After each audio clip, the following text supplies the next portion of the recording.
Bienvenidos a El Debate. Este es un espacio de análisis riguroso donde exploramos las múltiples perspectivas y todas esas tensiones detrás de los eventos que transforman nuestro entorno. Para empezar, imagínense la bóveda más segura de un país. Ajá. Una bóveda que no guarda oro ni reservas financieras, digamos.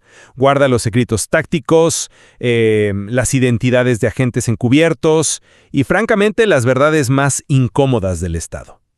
Confiamos ciegamente en esa bóveda, pero ¿qué pasa si descubrimos que alguien simplemente entró caminando porque dejaron la llave pegada en la puerta? Y bueno, eso fue exactamente lo que ocurrió el 29 de septiembre de 2022. Exacto. Y fíjate que no fue una filtración menor, o sea, fue el colapso absoluto del monopolio de la información de seguridad en México. Hablamos de que el grupo ecoanarquista Guacamaya extrajo 6 terabytes de información de la Secretaría de la Defensa Nacional, la Sedena. Son 39 millones de páginas de inteligencia militar, correos, contratos, reportes médicos. Una locura de datos. Sí, una locura. Y ante esta monumental revelación nos topamos con la pregunta central de hoy, que es el núcleo de nuestro debate. ¿Se justifica este hackeo masivo por el innegable interés público de exponer la corrupción sistémica? ¿O esto constituye una vulneración inaceptable a la seguridad del Estado que pone en riesgo vidas e instituciones? Claro. Yo represento una postura muy clara aquí. Frente a un sistema que ha pervertido el concepto de seguridad nacional para usarlo como un escudo de impunidad, la transparencia radical forzada es un correctivo democrático legítimo. Y yo vengo a plantear la perspectiva opuesta. Yo estoy convencida de que, aunque la corrupción evidentemente deba exponerse, la extracción y publicación indiscriminada de millones de documentos militares es una negligencia tremenda. O sea, el hacktivismo sin filtros expone vulnerabilidades tácticas, pone en peligro a inocentes y destruye la capacidad del Estado para operar. A ver, para entender por qué defiendo que esta filtración era una necesidad imperativa, tenemos que mirar cómo se estaba utilizando el secreto de Estado en México. Te escucho. No era para proteger a los ciudadanos, Era para proteger a quienes abusaban del poder. Y la evidencia que nos dio Guacamaya es abrumadora. Fíjate en un ejemplo clarísimo, el ocultamiento deliberado de la salud del presidente. En enero de 2022, el presidente fue trasladado de emergencia desde Palenque con una angina inestable de alto riesgo. Que es una condición cardíaca gravísima. Crítica, totalmente. Un padecimiento que, puede derivar en un infarto fatal en cualquier momento. Pero el gobierno eligió el silencio absoluto. ¿Y por qué importa esto?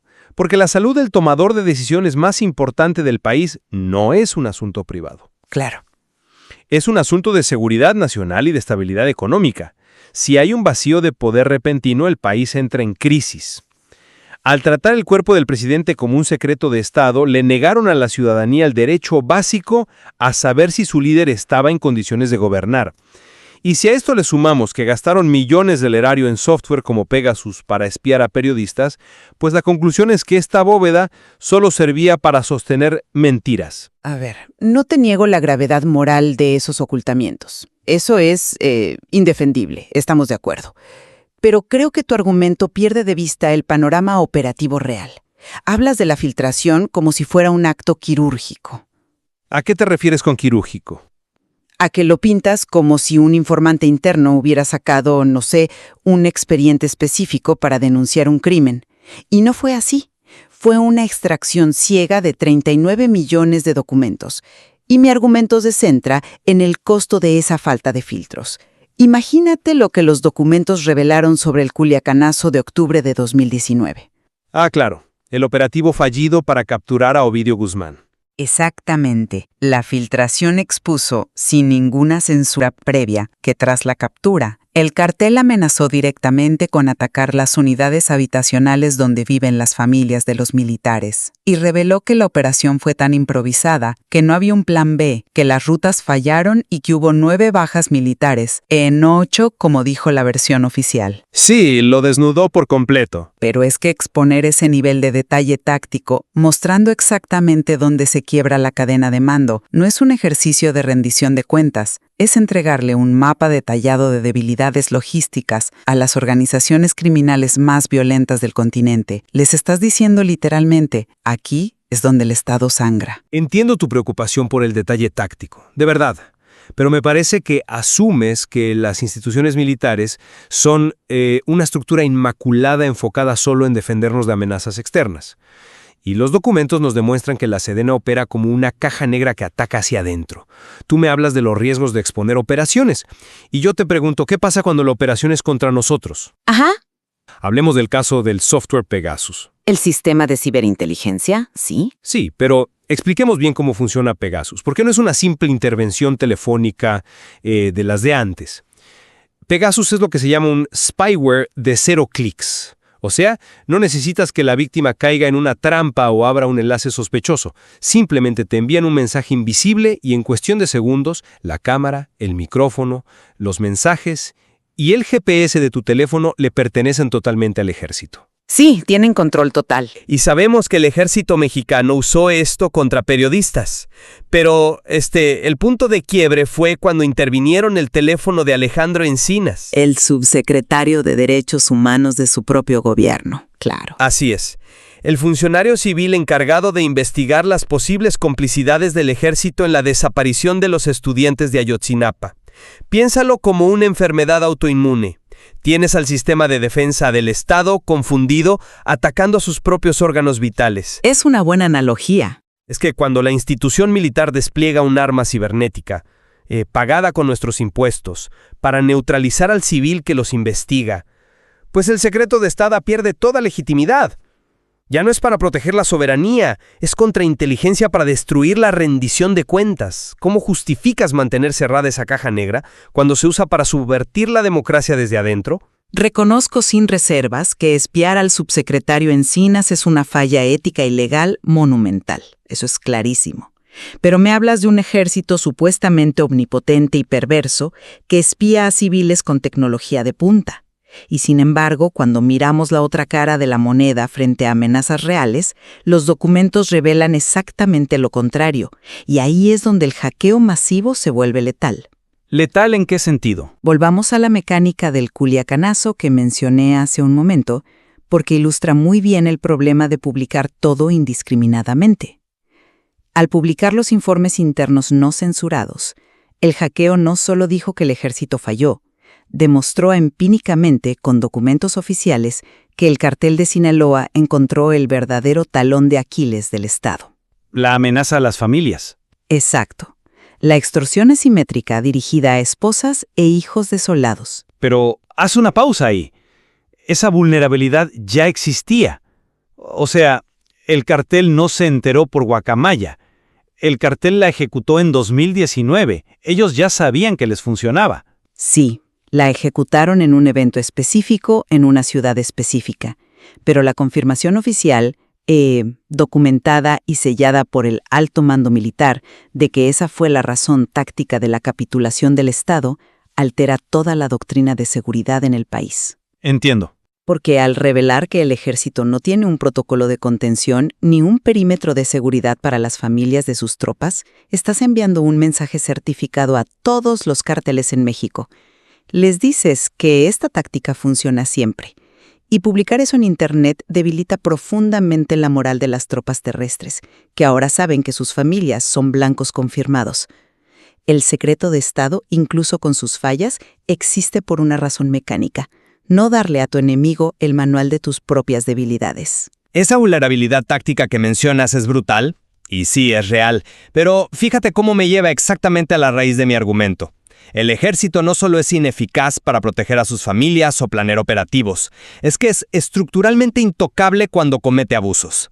Y si no fuera por el hackeo masivo, jamás habríamos entendido la mecánica de esa impunidad. Tenemos que hablar del fuero militar. La jurisdicción especial del ejército, ajá. Exacto, el fuero militar está diseñado, en teoría, para juzgar infracciones estrictamente castrenses, ¿no? Insubordinación, abandono de guardia, cosas así. Pero los documentos revelaron cómo funciona en la práctica. Es un sistema de justicia paralelo que opera como un agujero negro legal.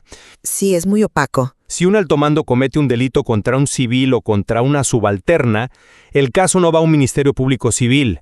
Lo absorbe y lo juzga otro militar. Y encontramos en los 6 terabytes decenas de casos documentados de abuso sexual dentro de las instalaciones.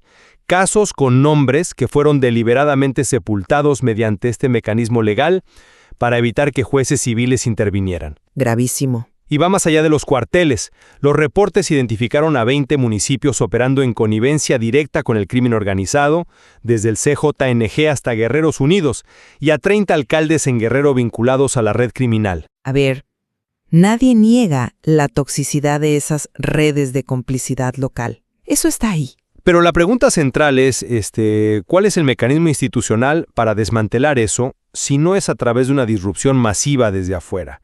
Los propios informes señalaron al entonces general secretario Luis Crescencio Sandoval por utilizar recursos públicos para viajes de lujo y artículos Cartier.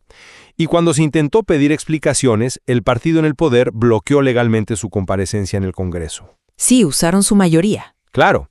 Entonces piensa en la mecánica. La justicia civil no puede entrar por el fuero militar.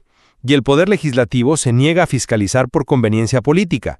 Las puertas están cerradas con candado. En ese escenario, pues la filtración masiva deja de ser anarquía digital y se convierte en el único mecanismo de auditoría que le queda a la sociedad mexicana. Entiendo por dónde vas, claro. Pero hay un problema fundamental en esa lógica.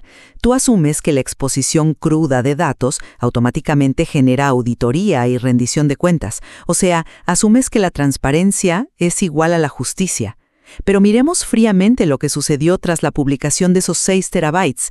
¿Resolvió el hackeo la impunidad estructural de la que hablas? Bueno, destapó muchísimas cosas. Destapó, sí, pero no resolvió nada. Lo que generó fue un espectáculo político monumental que nos demostró la impotencia de la información cuando no hay cadena de custodia. ¿A qué te refieres exactamente con la cadena de custodia aquí? A que en un Estado de derecho, para meter a alguien a la cárcel, la evidencia tiene que obtenerse legalmente para ser admisible en un tribunal.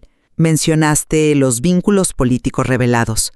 Los documentos señalaron a Adán Augusto López, en ese momento secretario de Gobernación, de tener presuntos nexos con el caso Olmeca, una red gigantesca de robo de combustible. También documentaron reuniones de mandos policiales cercanos a Enrique Alfaro, el gobernador de Jalisco, con enlaces del cártel. Y repito, esos son documentos elaborados y validados por el Centro Nacional de Inteligencia del propio gobierno. Son reales. Sí, elaborados por ellos, pero robados por una entidad anónima. ¿Y cuál fue el resultado de exponerlos? Adán Augusto López simplemente se paró frente a los micrófonos, lo negó categóricamente y tiempo después asumió tranquilamente su asiento como senador. Enrique Alfaro rechazó los señalamientos en un tuit y continuó gobernando sin enfrentar un solo citatorio judicial. Sí, el control de daños político. Exacto. El general Sandoval se retiró con honores. La filtración no produjo justicia, porque los ministerios públicos no pueden basar una acusación formal en un paquete de datos subido a Internet por un grupo anónimo. Entonces, ¿qué logramos? Una filtración de esta magnitud, que no puede ser procesada judicialmente, solo genera un cinismo paralizante en la población. Destruye la fe en el sistema en lugar de arreglarlo. Tienes toda la razón en que el cinismo a corto plazo es brutal y la frustración ciudadana es, pues, inmensa. Alfaro y López negaron todo, aplicaron el manual clásico y el sistema los protegió. Pero hagamos una pausa ahí y separemos las cosas. La filtración no falló. Lo que falló fue la fiscalía. Pero están conectados. Sí, pero el periodismo y el hacktivismo no son el Ministerio Público. Su función no es meter gente a la cárcel, su función es encender la luz. Y si analizamos el impacto a largo plazo, el valor de este precedente tecnológico es incalculable para el futuro del país. ¿Por qué incalculable si, como admites, el sistema se protege a sí mismo y no pasa nada? Porque la luz sigue encendida. Fíjate. Pensemos en lo que pasó este año. En 2025, ya bajo la presidencia de Claudia Sheinbaum, el gobierno cambió, las narrativas cambiaron, pero gracias al mapa que nos dio Guacamaya, el periodismo de investigación ha podido rastrear cómo se adaptan las estructuras de poder.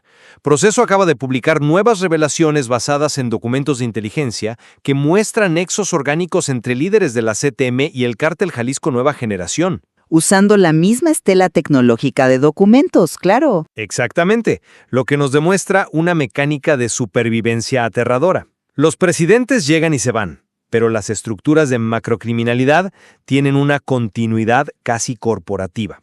Y si estas estructuras se protegen utilizando los sellos de confidencial, entonces forzar la apertura de esos servidores se convierte en un acto de supervivencia cívica. Si el Estado perpetúa sus complicidades en la oscuridad, la ciudadanía tiene el derecho moral de derribar la puerta. Y es ahí donde nuestras visiones chocan frontalmente, porque tú celebras que hayamos derribado la puerta, pero ignoras el precio existencial de dejar la casa abierta de par en par. Normalizar que cualquier actor, llámese un necoanarquista, un cartel competidor o un servicio de inteligencia extranjero, pueda vulnerar los servidores estratégicos de la nación, pues es un suicidio estatal. Y para entender esto, tenemos que hablar de cómo ocurrió realmente el hackeo. ¿Explica un poco el mecanismo técnico, sí? Guacamaya no ejecutó un ciberataque súper sofisticado tipo película de Hollywood, ¿eh? Lo que hicieron fue explotar una vulnerabilidad conocida en los servidores de correo electrónico Zimbra que usaba la Sedena. Fue pura negligencia administrativa. La institución dejó la puerta abierta por meses porque no aplicaron los parches de actualización y operaban sin una arquitectura de encriptación básica. Guardaron las identidades de sus agentes en texto plano. Que es una negligencia que roza en lo criminal por parte de las áreas de sistemas del ejército. Totalmente criminal. Pero aquí viene la clave. Fíjate en la respuesta institucional de 2025. El nuevo secretario de Defensa, el general Ricardo Trevilla, hizo algo histórico. Reconoció públicamente que la vulnerabilidad técnica de 2021 ocurrió por falta de recursos y mala gestión, pero aseguró que los sistemas ya fueron modernizados y encriptados. Sí, finalmente lo admitieron. Exacto, y mecánicamente hablando, esto demuestra que las instituciones sí tienen la capacidad de autocorregirse cuando identifican fallas críticas. Pero si como sociedad aplaudimos el robo masivo de datos porque nos regaló titulares periodísticos sobre la CTM o el general Sandoval, estamos validando una vulnerabilidad perpetua. Ningún país soberano puede operar si sus comunicaciones diplomáticas y las ubicaciones de sus tropas están a merced de quien tenga el teclado más rápido. El fin no justifica desmantelar los escudos de una nación. Creo que al llegar a este nivel de detalle sobre las fallas tecnológicas y estructurales, nuestras perspectivas terminan convergiendo en una misma falla geológica, digamos, una tragedia institucional muy profunda. Y es que ambos reconocemos que México carece por completo de un mecanismo efectivo e independiente para separar las cosas. Exacto. Esa es la incapacidad vital del Estado hoy. No tenemos un árbitro legal con verdaderos dientes que pueda distinguir entre la información clasificada que legítimamente protege un operativo contra el narco y la que simplemente se usa como una cobija oscura para tapar el uso abusivo de Pegasus o la mala salud del presidente.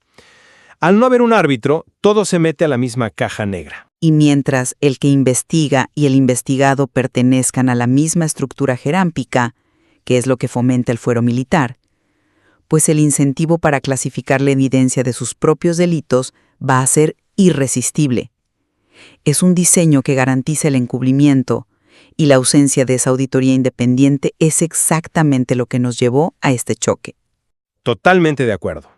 Y es esa ausencia la que nos obliga a reflexionar sobre cómo ha mutado la física misma de la filtración de información, ¿no? Pensemos en lo material. Si este mismo nivel de corrupción hubiera existido en los años 90, exponer 39 millones de páginas habría requerido una logística imposible. Claro, necesitabas camiones enteros. Docenas de camiones de carga, toneladas físicas de papel, cientos de personas sacando cajas en medio de la noche. Era físicamente imposible extraer el cerebro de una institución sin que el Estado se diera cuenta a los 5 minutos. Pero hoy, todo el aparato táctico, financiero y médico de las Fuerzas Armadas fue empaquetado y distribuido al mundo a través de unos cuantos clics. Solo hizo falta aprovechar un servidor sin parche de seguridad y tener una buena conexión a Internet. Y es que la tecnología democratizó la filtración a una velocidad que los gobiernos ni siquiera alcanzan a comprender. El monopolio histórico que los estados tenían sobre sus propios secretos se evaporó.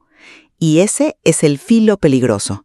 Hoy, la responsabilidad de decidir qué es de interés público y qué pone en riesgo vidas humanas ha recaído en actores anónimos y periodistas que de pronto se vuelven árbitros de la seguridad nacional. Lo cual nos regresa a la imagen con la que empezamos el debate de hoy. Esa bóveda de acero, inquebrantable, simplemente ya no existe. Vivimos en una era donde las paredes del poder estatal están hechas de código y sus secretos son tan frágiles como la higiene digital de sus servidores. El caso Guacamaya demostró de manera irreversible que la opacidad total es una ilusión. Pero bueno, el polvo que levantaron esos 6 terabytes nos deja con una pregunta que resonará por décadas. Si las herramientas para desnudar al poder ya están al alcance de cualquiera con el conocimiento técnico, ¿estamos realmente preparados como sociedad para procesar el caos que se desata cuando por fin vemos todo lo que hicieron en nuestro nombre y a nuestras espaldas?